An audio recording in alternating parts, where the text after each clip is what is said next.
Yo, what is up, guys? SK here, and today we're gonna go ahead and take a look at the director's preview that came out last night actually. Worth on Live. We're gonna do a breakdown. We already did the reaction video, so we're gonna do a breakdown this time of what we're seeing here. And I have my little notepad here of my timestamps. If you want that, you can go ahead and pause and go ahead and skip through that if you want to. But yeah, let's go ahead and take a look at this. This is going to be a pretty cool breakdown of everything that we've seen. We're not going to go over the whole video because there's a lot of talking on points that they kind of just felt personable about, which is cool. But we just want to get to the meat of it. So we're going to go up to like 210, right around here. And this is where they're talking about the world and the dungeon of Throne and Liberty. 시작입니다. 거대한 하나의 연결된 구조로 만들어진 월드는 사람과 사람, 사람과 세계를 단절시키지 않고 서로 끊임없이 상호작용하게 해주는 토대입니다. 보통 지하 던전이라고 하면 입구와 던전이 분리되고 던전 안에서도 여러 층으로 분리된 공간으로 구성하는 경우가 많은데 저희는 그 모든 공간을 하나로 연결했습니다. 단번에 던전의 마지막 층으로 이동할수록 서로 다른 층에 있는 유저들에게 도움을 줄수록 피해를 줄 수 있습니다. 던전의 안과 밖, 위와 아래가 연결됨으로써 공간적인 경험을 모두가 공유하게 됩니다. 그리고 단순히 필드를 뛰어다니는 것만이 아니라 입체적으로 구성된 지형에서 자신만의 루트를 만들어갈 수 있습니다. 저희가 월드를 하나의 연결된 구조로 만든 이유는 사람들이 모이고 같이 생활하면서 사회를 구성하고 그 안에서 스스로의 존재감을 찾아가는 것이 MMO의 본질적인 부분이라고 생각했기 때문입니다. All right, so he's pretty much saying the reason that they made it open world in a single zone, like everything's all in one zone. The dungeons, sounds like the dungeons aren't going to be instance, which is pretty cool. I mean, it looked like it was an instance regardless because of all the players that were in the dungeons, but they made it a single world because they wanted people to experience a community when it came to the dungeons and the gameplay of it. The question is, will MMO players feel the same way? Because we know how this is going to go. People are going to start, like, I'm not going to talk about the negative. I want to like go into it because I know how it's going to turn out because I've seen it before in other games that have these type of systems. But let's take a look at this dungeon again.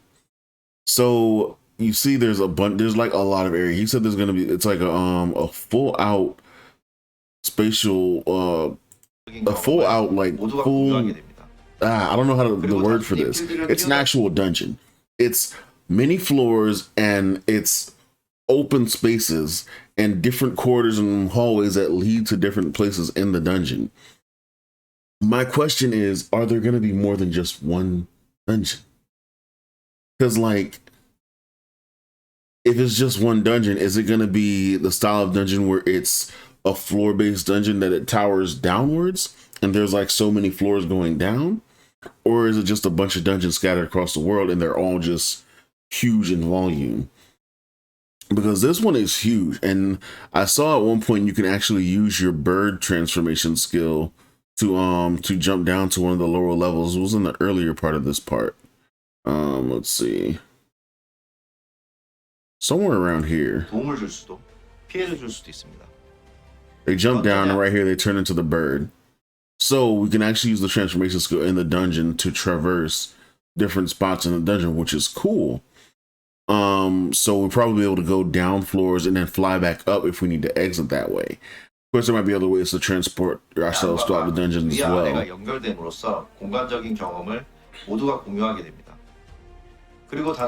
And then here you saw one of the bosses for this dungeon. I'm guessing it might be a main boss, it might be a mini boss, who knows. We saw a mana core later on in the video, so this could be a mini boss that leads up to, you know, multiple bosses in the dungeon. It would be cool if they had a situation to where you had to kill these bosses in a certain order or kill the bosses before you can actually unlock the main boss, and then everybody would be able to rush the main boss. That would be great. I would love that. That would be just an experience to have. That would be a community-based game right there. Like you have to kill them all within a certain time period, and when you do that, it unlocks the door for the main. Oh my God, that'd be amazing. I'm not sure if that's what's going to happen, but that'd be amazing. My mind is working right now. All right, so now we're gonna go on to the environment and weather section of this. And that starts about right here.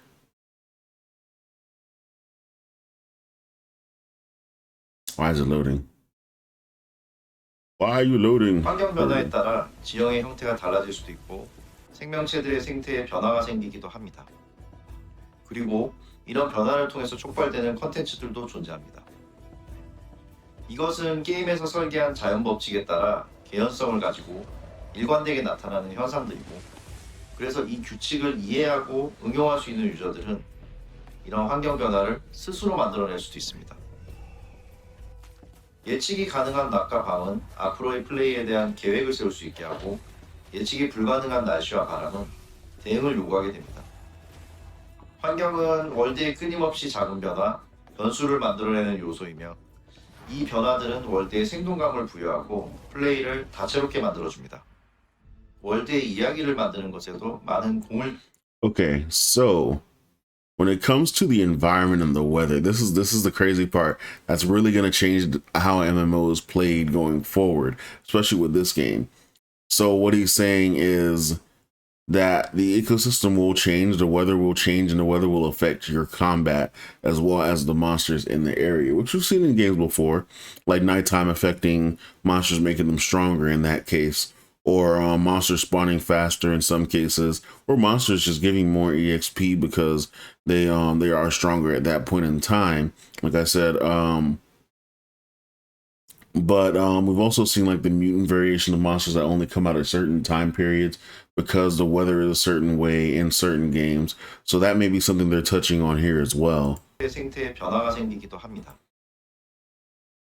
And then at this point right around here, you can see that he's saying that so you can plan ahead for different elemental periods, not the environmental periods. So there's apparently, like, when I read the when I watched the previous video for this where they spoke about the systems in the game, there is going to be like a type of system where you can actually influence the weather yourself as a player.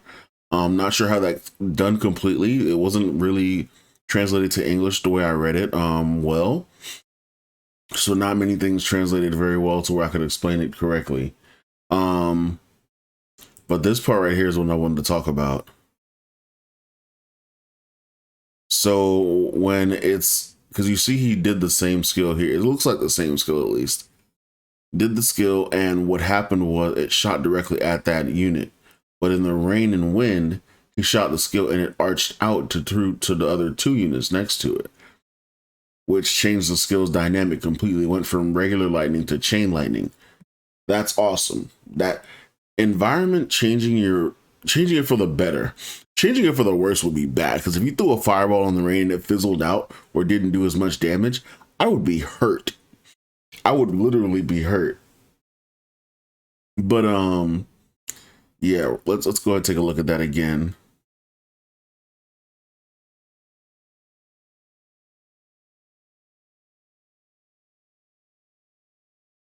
So he shoots it, and you see he shoots it at the one in the middle, and it spreads to the other two. Whereas the one on this side, well, you can't really see my hand, but the one on the left side, he shoots it at that one and just hits that one. So the weather's going to make it effective to where your skills actually do different things. And I might not, the question is it only for skills like elemental skills, or is it going to affect regular weapons like swords, shields, bow and arrow? Like, what is it all going to affect? Is the wind going to knock my arrow off course? Is it going to speed my arrow, make my arrow do more damage? Is it going to slow my arrow down? Like, what are these changes going to encompass? That's the questions I have.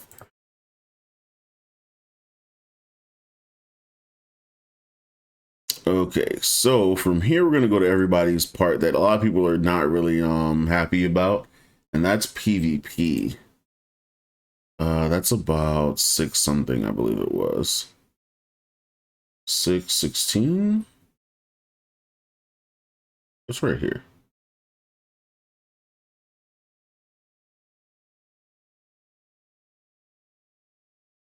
Oh wait, no. So we had class and combat first. So right here, right around here, we're gonna start right here. So you can see right here, he says in TL, the player's roles are decided by the weapons the player chooses. So there's not really a class system. It's a free class system based on your weapon. Now that's awesome because you're gonna have to be able to make your custom character. Your character, you're not locked in your character. You're not locked to gender lock characters how you are in games like BDO. You get to pick your own character, make your own character, customize your own character. And we're gonna talk about customization later, but you're gonna be able to choose between two weapons for your character. Not sure if you're gonna be able to switch between those two weapons to other weapons, or if you're just stuck with those two weapons once you pick them. That's something completely different. But from what he's saying here, you pick two weapons and that's what you go out and adventure with. And from there, you grow your skills based on those weapons. But it looks like this guy's flipping through all the weapons, so you might be able to actually run through and like use different weapons. Now, what's probably going to happen is we're going to have to, and this is just speculation, we're probably going to have to level up skills based on those weapons, which makes more sense. We're going to have to level up skills based on those weapons, the skills on those weapons, and augment them to where they do different things or do more damage. And we gain skill points to make those weapons stronger, or make the abilities for those weapons stronger. And you'd be able to specialize in your two classes that you choose. Say you want to be like what I'm thinking already is an assassin mage, then I'm going to focus on my assassin skills and my mage skills on those weapons. I'm going to focus on the skills that work best together, because it might seem like there is some combination here as well, which he's going to discuss soon. Should probably unmute this, huh?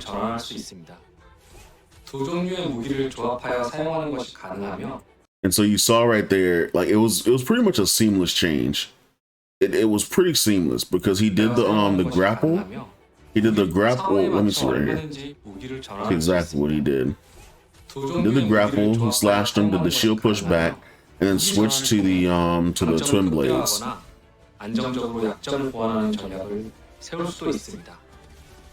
And so they switched. They went from the assassin's blades, did a few crazy looking slashes, pushed them back, and then switched to bow and arrow and just pushed the enemy back even more.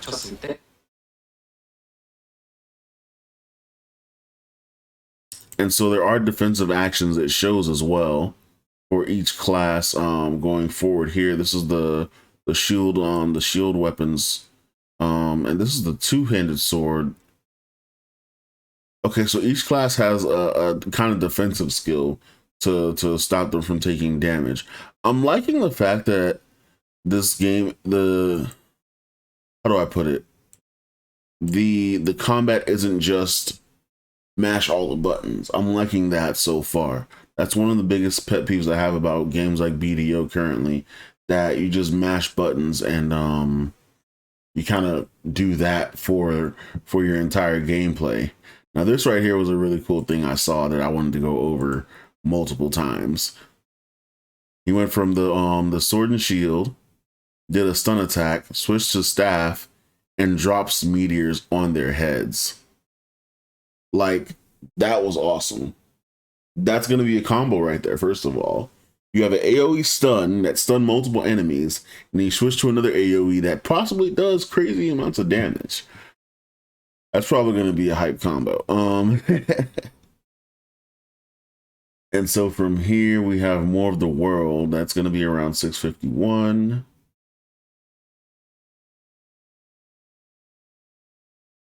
Oh no, wait, we gotta go about PvP. This is what a lot of people don't like right now. I've seen the comments on the other videos, the main video, actually, saying people that don't like the fact how PvP is going to be.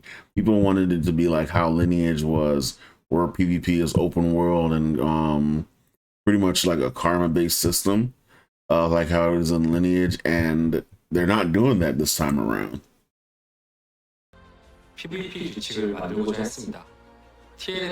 So PvP is your choice. You have to consent to PvP pretty much. If you're in these zones where where PvP is going on, this is most fields are safe zones, but there are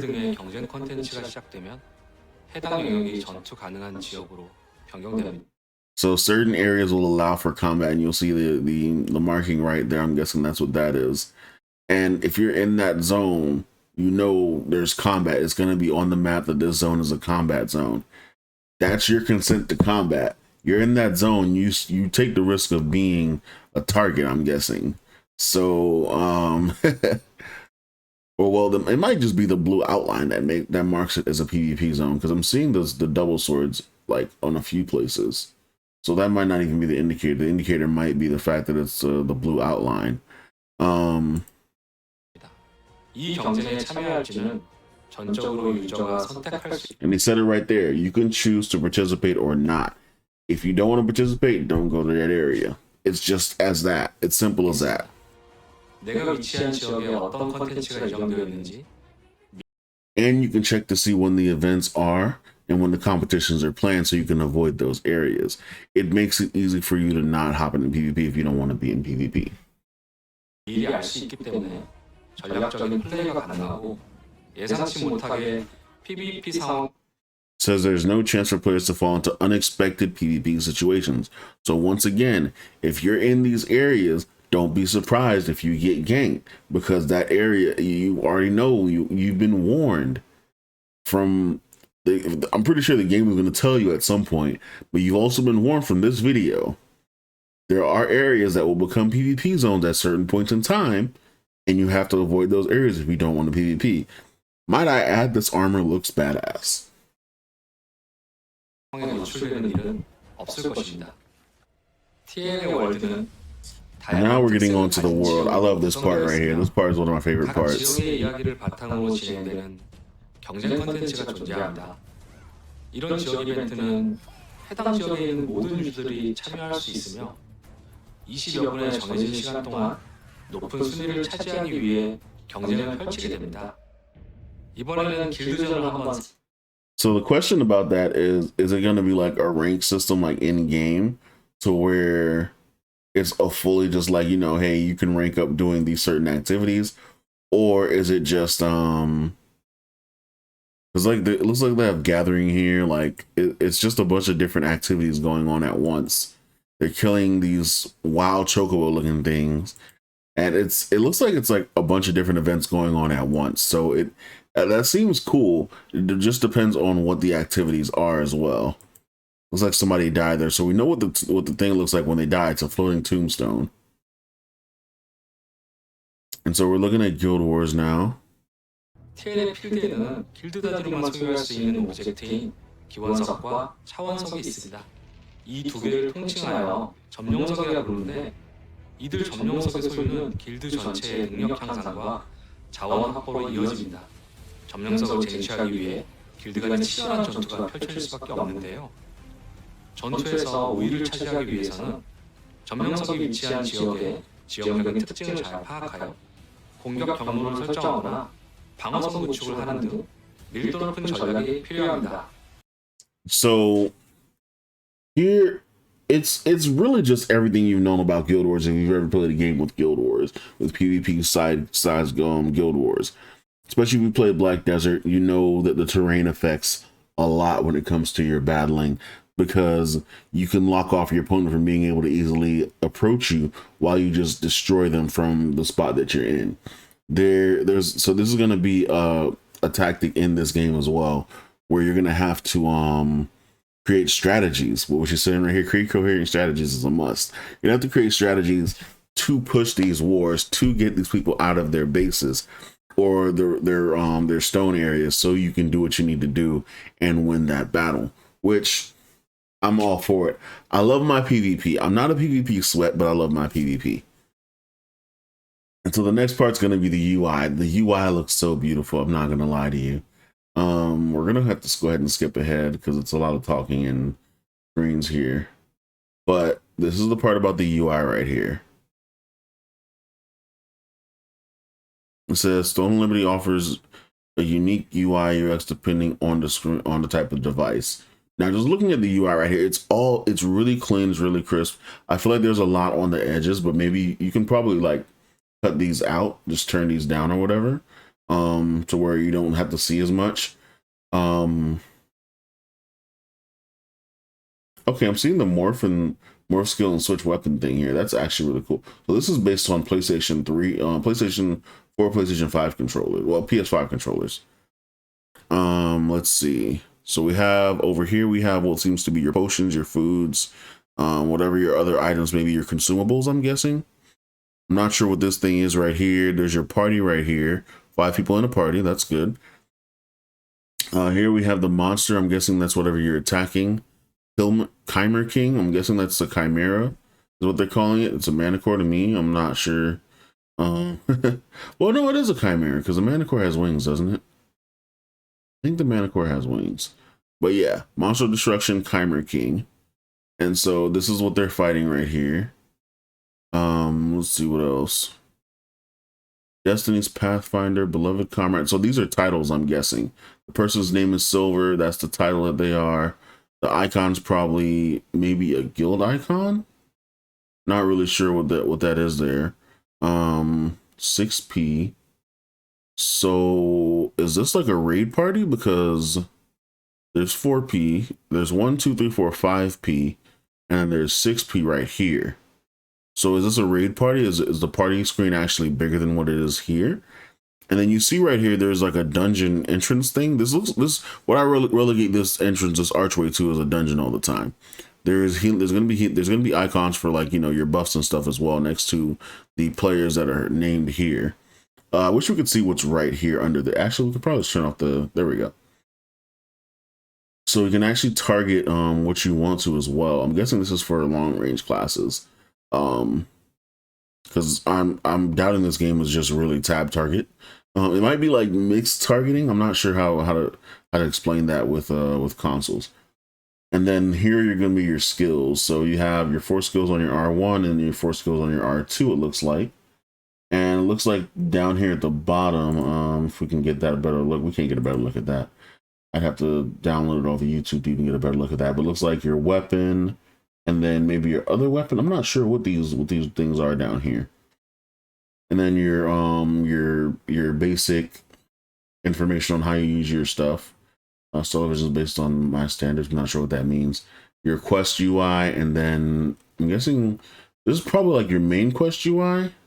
No, this is your regional quest UI. Okay, that makes sense right there. And then this is your regular quest UI, and then your compass at the top. So this UI looks really good. I'm not hating on it. Like I said, you can probably shrink everything down to where you don't have to see the whole quest section of it.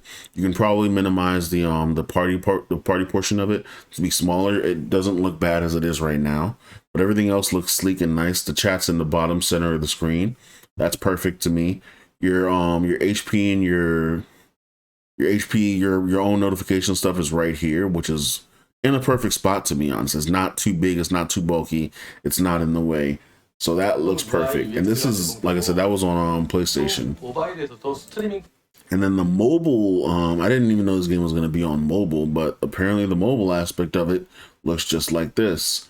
It looks like you have maybe your transformation skill here, probably your jump, your dodge or something, your targeting, your skills right here. Once again, looks like your transformation, maybe changing your camera angle, you're hitting your chat, turning off your sound. Maybe your base. I'm not sure what that is. It says B though, so maybe base. It might not be mobile actually. It might be stream, because it says something about streaming on this part. I'm not really sure what the deal is with that. And I had captions on, so that's probably why. And then of course it looks pretty much all the same around here, except for up here. You have, it looks like this is probably your quest UI once again. And then I don't know what this is up here in the corner. Was that back on the other one too? No, it was not. Okay, so that's strictly for that.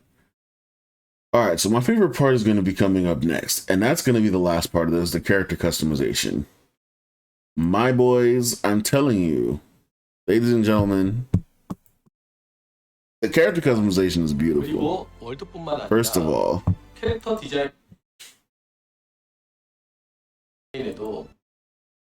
look at these beautiful characters, people. Look at these characters right here. You can't tell me this isn't a beautiful setup. Like, you see the vast differences of these characters. We have a person who could be of Irish or Scottish descent. We have a person that could be of Asiatic descent. We have a person who could be of African descent. A person who could be of European descent. She could be, I don't know I don't know what she could be right here next to the guy with the silver hair. And then the guy over here, I don't know what he could be. They're both racially ambiguous. I don't know what they are. But the representation in these customizations, beautiful.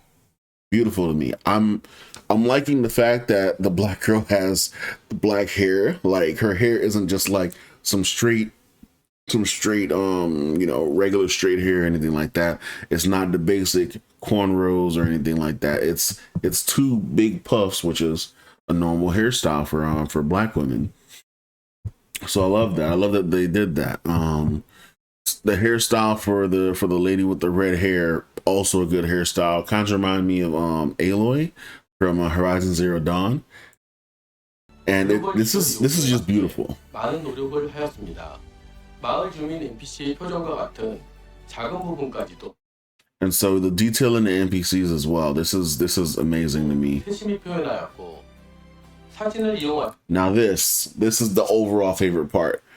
You can upload photos. I'm not sure how this is going to work on console. Maybe you might have to use an app or something, but you can upload photos and make it based on customized on your face. This is going to change everything right here. Like my face is going to be on my character. I'm happy about this. I'm so ecstatic about this. We're gonna see a lot of wild characters, first of all, because people's faces, they're gonna put male faces on women's bodies, and it's gonna be wild for that. But I'm just like, my face is gonna be on my character, and this is gonna be my character. Like this is gonna be the game. This is gonna be the MMO of the year. I'm like 90% sure it's gonna be the MMO of the year. It has to be. There's no reason for it not to be. And this was based on the first guy they had highlighted. Like, it looks like him. It really does look like him. I don't know what else to say. It honestly looks like him. The customization options as well are going to be really cool. It looks like it's more of like a BDO style customization where you have a lot of options, a lot of scaling to do. You can choose between like the spots on your eyes, your forehead even, bro. Like, what is that? A spot around your nose, your lower jaw, your ears, any scar makeup, tissue, or whatever that you might have going on your face. Looks like your beard.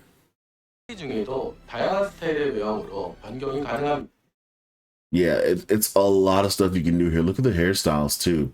Hairstyles look pretty dope.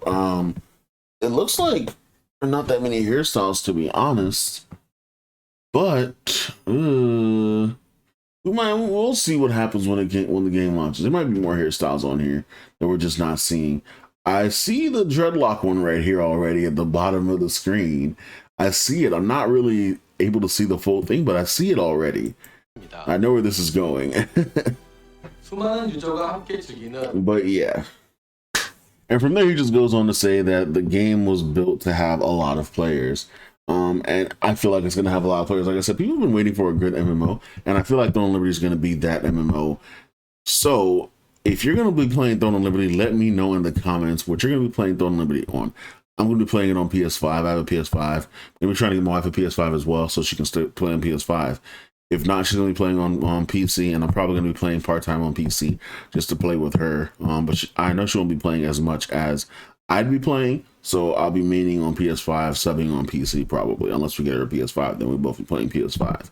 But yeah, let me know what you're in the comments. Let me know what you're going to be playing Throne of Liberty on. And like, subscribe, and share. I'm going to be covering more Throne of Liberty content. We're going to be doing more deep dives into these videos as they come out, and we're going to be keeping up with everything going forward up until the release of Throne of Liberty and even far after. This channel is going to be focused on Throne of Liberty once the game drops. Like, I'm putting all of my focus on the Throne of Liberty. You guys don't understand how long I've been waiting for this game. Anyway, thank you guys for watching, and I'll catch you guys in the next one. Peace out.